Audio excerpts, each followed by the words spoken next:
কষায় থাপ্পড় মারবো ধরে। মেয়ে ভালোবাসা, ভালো লাগা, এনগেজ, পছন্দ এগুলো কোত্থেকে শিখো? হ্যাঁ, কে শিখায় তোমাদের এগুলা?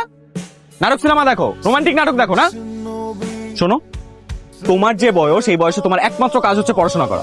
পড়াশোনা করো, স্কুলের সবাইকে দেখায় দাও যে তুমি স্কুলের সবচেয়ে ভালো ছাত্রী।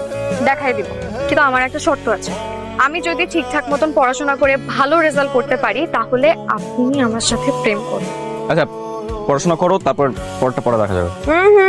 পরে দেখা গেলে তো হবে না, আপনার আমাকে এক্ষুনি প্রমিস করতে হবে। প্রমিস করেন। স্যার, আপনি কিন্তু আমার হাত স্পর্শ করে প্রমিস করেছেন। এখন আপনি যদি কোনো কিছু উল্টাপাল্টা করেন, আমি কিন্তু মারা যাবো স্যার।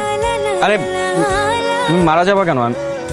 আমি আমার প্রমিস রাখবো। আর একটা কথা শোনো, এখন থেকে পাগলামি বন্ধ করে একমাত্র কাজ হইতেছে পড়াশোনা করা, ঠিক আছে? আরেকটা কথা, রোমান্টিক নাটক দেখা একদম বন্ধ।